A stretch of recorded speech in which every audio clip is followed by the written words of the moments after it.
Hi everyone, welcome to these Python tutorials where we are putting special focus on image processing related tasks.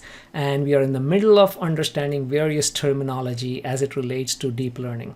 And in this video, let's look at weight initialization and padding, and two of these parameters that you'll encounter while you're putting together your model, especially when you're defining your convolutional layers, for example. So here in this example, we're adding a convolution layer with 64 kernel size 3x3 and activation ReLU, right? So far, we understand what these are, what activation ReLU means. If not, go ahead and watch the video where we talked about activation functions. And then a couple of things that are optional parameters that you need to define are kernel initializer and padding. Padding applies to these convolution layers. Okay, we'll get to that in a minute. But kernel initializer, in this example, we are using something called he uniform. What does that mean? So let's dig a bit deep into understanding this and also the padding part. Again, going back to the graphic that we have used a couple of times already, the artificial neuron in this case is taking in all the input values and multiplying them by respective weights, adding them, and applying an activation function, right? And gives an output. If this is a sigmoid, the output would be between 0 to 1, and we interpret this as probability. Now, the essence of the deep learning, of course, is to find what weights are the best one and biases, okay? What do we mean by best one? What weights are optimal for the minimal loss function? Right? So the goal is to minimize the loss function by updating the weights. Now, this is done via iterative process. We saw that, whether, for example, you load a small batch and then it goes through the forward and backward propagation. So you update the weights, right? I mean, to do that, it's looking at the gradient, which is the collection of all the partial derivatives with respect to each of these weights.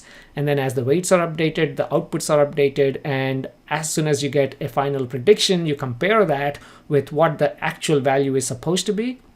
Again, this is all supervised machine learning, so you should know what the actual output is, and then you calculate your loss, and you're like, okay, now I want to minimize this, update the weights, and so on. This summarizes the entire deep learning for you. Now, how do we assign the initial weights? Like, where do we start? We know how to update this. We saw that as part of backpropagation tutorial. But how do we assign the initial weights to begin with? Because if my initial weight is not right, then it may take forever, or maybe I'll never reach a true global minimum when it comes to loss function. So this is where the kernel initializer fits in. Okay, so let's understand this. Weight initialization. One way to initialize weights is by setting all weights to 0. Now, what happens when you do that? This means the derivative of the loss function with respect to each weight will be the same for every iteration. Because what is the derivative here? The derivative is, it's such a small number. I mean, now we're talking about 0, right? So that basically means the weights are not being updated here. Okay? So that's a problem. If the weights are not updated, you're just having the same weight. This is almost like a linear equation now. It's not, the whole point of neural network is it's a highly nonlinear function that we are trying to figure out to map the input to output. But if all your weights are equal to 0, it's almost like a linear function, actually. You may as well do linear regression. So 0 initialization, we know the problem. Now, random weight initialization. This is not bad, actually. Random weights, assigning random weights is a good start. But the problem is you can assign very large or small weights. You can still end up by assigning very small weights or very large weights. Usually random weight works okay. It depends on some of the problems, but this is not ideal, actually. And large weights, like I already mentioned, it leads to some of the neurons getting very close to 1, for example, in a sigmoid. And that means the gradient slopes slowly and learning takes very long times. Yeah.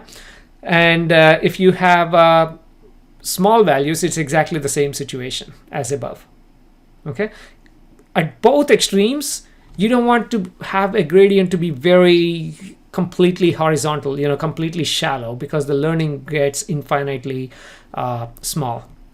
Okay, so I hope that makes some sense. 0 initialization absolutely makes sense because your weights are not updated at all. Random initialization actually works okay in most cases, but sometimes it can fall apart because sometimes you get very close to 0 or 1. And also, if it is completely random, it may make the experiments not as repeatable. Okay, although you could assign fix the random value, if you would like. So there are a lot of options here. What is the best solution, right? So if you look here, there is something called w.r.t uniform, okay, which I believe is the default in Keras when you use these convolutional layers and ReLU activation function. There is he normal, he uniform, and identity, and so on. So let's understand a couple of these and then move on to the code to demonstrate this. Now, this is, or hey, I think they call it, hey uniform, is in 2015, they proposed this activation. They proposed this activation-based or activation-aware initialization of weights. So the summary here is, it is still random weights, except it's random around with a given variance. Apparently, this helps. And other initializers, you may see a few other names. They also try to find a good variance for the distribution. Okay, so hey initialization is random weights with some variance. That's it. Okay, now we'll do this exercise in a minute, but if you assign only zeros, then it's never converging. All the weights are not changing, right?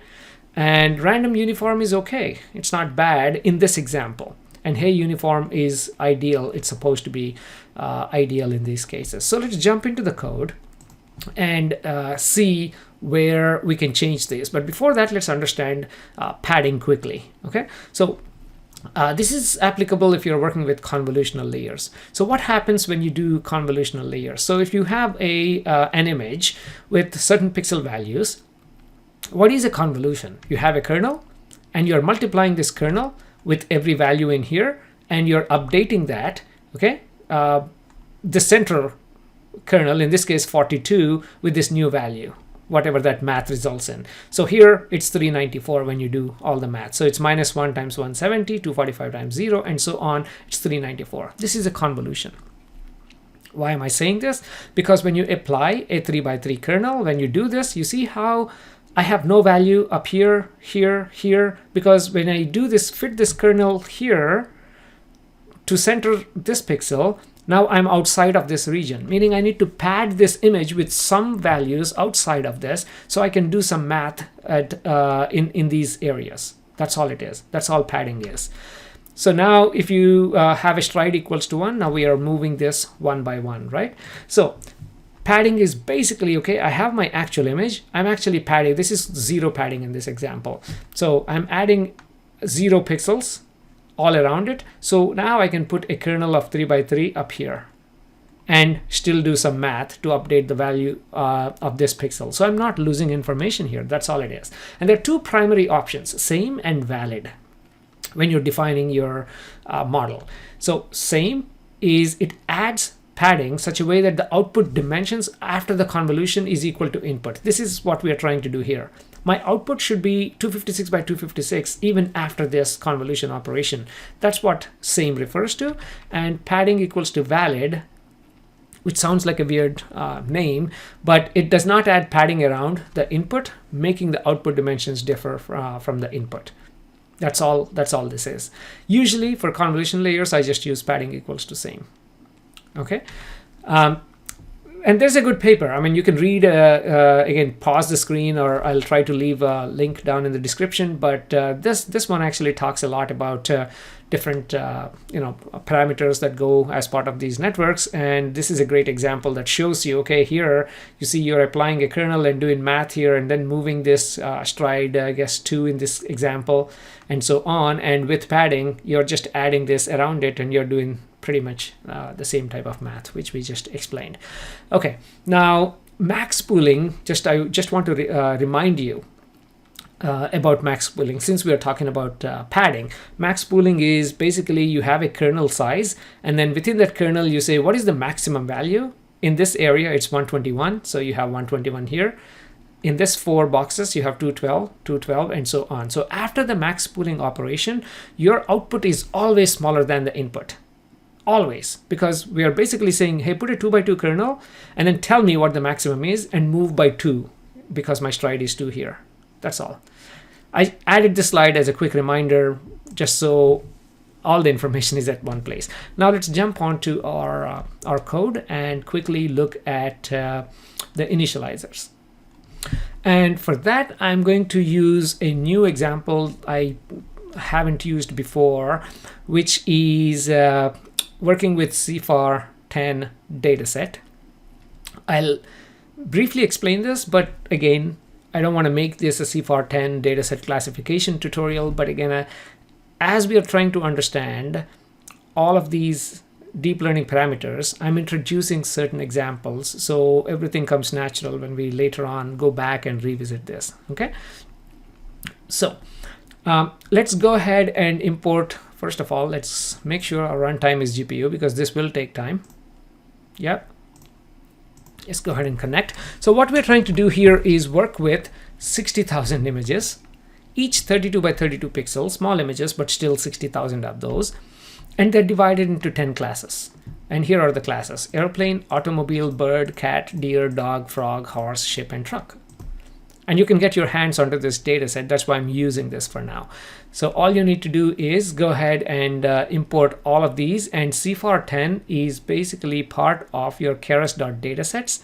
Import CFAR10. And you can just get all the data right there. And how is that data actually arranged? Well, when you load that data, the first two variables would be xtrain, ytrain, and the next two would be xtest, ytest. So as soon as I run this, I already have my xtrain, ytrain, xtest, and ytest. So this is a great data set for you to play with, and it's already there. You don't have to load images from the disk and all that. Okay, so of those 60,000 images, 50,000 are training and 10,000 are for testing.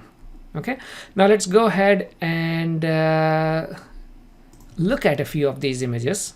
There you go. They're not clear because these are 32 by 32, but you can tell that this is a horse, that's probably a bird, and you have a car, truck, and so on. Okay, so now let us divide our xtrain. In fact, if you want, you can go ahead and look at the data type of xtrain. These are all 8-bit images, meaning the values go from 0 to 255. And remember, scaling, all I'm doing here is just dividing these values by 255, so they bring all the values to between 0 to 1. So it's very important for us to pay attention to this scaling topic. Okay, now let's print a few y values to see how the y values look like. You see, I'm just printing the 0th, 1st, and 10th. The y value here is 6, here it is 9, here it is, we already did the categorical. Let's go ahead and convert that to categorical. I paused there for a second because I was thinking about whether to explain this. I'll actually make a new video. This deserves a separate video by itself. So let's not worry about talking too much about these yet. Sorry about that. You see how all I'm trying to do here is to convert these 6, 9, and 4 into some other format. So we can work with multi-class type of classification, and it's called categorical. If you can't wait for the upcoming video, go ahead and research it yourself. Okay, so let's create a model. And by the way, I'm using kernel initializer he uniform. Let's go ahead and start with zeros. Okay, I already showed you a screenshot initially where we said, okay, this is where it's going in, right? So convolution 2D, my activation is ReLU, my kernel initializer is zeros right now. So we are initializing all the kernels with 0, and my padding equals to same. Everything else, it's just basically adding more convolution layers, max pooling there, dropout. Convolution, max pooling, dropout. That's it. I'll talk about dropout pretty soon, but think of convolution and max pooling. You should already know. Kernel initializer, we are learning that. Activation ReLU, you should know that. And activation softmax, you should also know that. We spent an entire tutorial talking about it. Optimizer, you should know that. We are using stochastic gradient descent. If you don't know this, you watch the previous tutorial. Loss, you should know this. Categorical cross entropy in this example. Metrics, we'll spend some time, but this is an easy one to understand. So as hopefully you see the progress in yourself, going from hopefully, you started from scratch and you didn't know anything, and now we started making sense of every line in here. Okay, so that's my model. Let's not worry about model 2. Let's only work with model number 1 for now. And I'm going to use this exact same code for 4 videos, 98, 99, 100, and 101. Right now, this one is 98. So for the next 4 tutorials, let's focus on this one. In case there is something that doesn't make sense, it will in about 3 to 4 videos. Let's skip this model 2. Let's only focus on 1. Let's also not try to understand the data gen part. Now let's go ahead and fit it. My model1.fit. And let's do this for 25 epochs with a batch size of 64. Okay, we could have gone batch size of 32. Actually, let's do that because 64 may be too much. Let's leave it. Let's not make this a batch size exercise. We are trying to understand. The. Sorry, it says. What does it say? It says some value error. So model 1. I thought we already did model 1. Let's come back down. So this works fine. Model.fit xtrain ytrain batch size equal to 64 xtest ytest. So what is going on here? Sorry about this. Let's just check one more time. In user code. Oh, shape none 10.2 and none 10 are incompatible. So let's go back and fix this. It's not that I like when mistakes happen, but it's just that when they happen, it gives a good teaching opportunity. That's why. Okay, so we are doing our xtest and train and test right there, ytrain right here, and toCategorical is running fine, and toCategorical is, I think we haven't looked at this before. Let's see. I think that's the only area where we may have made a mistake, because previously I wonder if I only ran like one line, but just to make sure we are actually converting this. This is again a good lesson. Let me give you a good lesson here, which is I'm using ytrain and toCategorical ytrain. So if I run this one more time, it's going to give me something else, right? I mean, I'm updating the same thing, which is usually not a good thing to do. I should have used ytrain cat _cat. Okay, which is I'll change that for probably later on. But let's go ahead and re-import my ytrain right there, and come down and run this line one more time. Sorry about this explanation. And now let's go. You see how now the categorical looks different? Okay, so let's go ahead and run. Let's go ahead and run these lines, and now let's see if it works. If not, we have a problem. There you go. Run this. Now it is working fine. So sorry about going back, but then again, every time you make a mistake, it's always a learning opportunity. In this case, apparently I converted one to categorical. I did not convert the other to categorical, and the messages are not always easy to understand, but then as long as you know that, oh, the shape of my Y is not ideal in this case. So let's go back and then go ahead and fix it. Okay. So I'll pause this video and then continue as soon as this training part is done, because this is not as fast as the previous one. It's dealing with 50,000 images, so it is going to be a bit slow. Okay. So let me go ahead and pause the video. Okay, so it's finally done, but let's have a quick look at this, right? I mean, look at the loss, initial loss, and also validation loss. You can also look at the accuracy, right? I mean, validation loss and the training loss. It's not changing. At the end, it's exactly the same. That's because our initializer right now is, I believe we are using zeros. So all the current initial weights are zeros. So if I go down and plot it right there, you should see the plot that I showed kind of earlier, right? Nothing is changing there. It's pretty much remaining constant right there. Now let's change it to hey uniform, and then see how that changes. And hopefully this should give us much better result. So let's change this to, and I'll let you work with w.r.t and random uniform, but these are the two I would really like you to see in real time right here. So let's go ahead and restart and run all. That's the only way we can truly compare all of these. Again, as usual, I'm going to pause this video and continue this as soon as the training is done. But I will leave this right here so you can see, at least initially, that the loss is actually changing right there. You see, we already see that the loss is changing, and hopefully in the better direction. You see, 2.12 to 1.6 and then 1.4. So we know that this is going to be better, so let's give it a few more seconds to converge and then look at the final graph. Okay, so it's finally done, and as you can see, the loss is going down, the accuracy is going up. This is a nice trend, right? I mean, the loss is going down, the accuracy is going up to the point where we got to about 77% accuracy. And for 10 class classification, that's not a bad start. So let's go ahead and look at the plot. How do these plots look like? And that looks like a nice training and validation plots, right? I mean, the loss is going down and eventually it's saturating at certain point, which is probably the best the model is performing as we defined it. Okay, so quick lessons here. Initializers, very important. He normal typically is recommended if you are using activation as ReLU. Okay, if you are using activation ReLU and convolution layers, don't even think twice. Hey uniform, sorry, or hey normal. Try these two. And random uniform, not random. Where is the other one? Wrong one. w.r.t, sorry. w.r.t uniform is also another one that can be useful, but again, a quick rule of thumb: ReLU, convolution, always use hey uniform.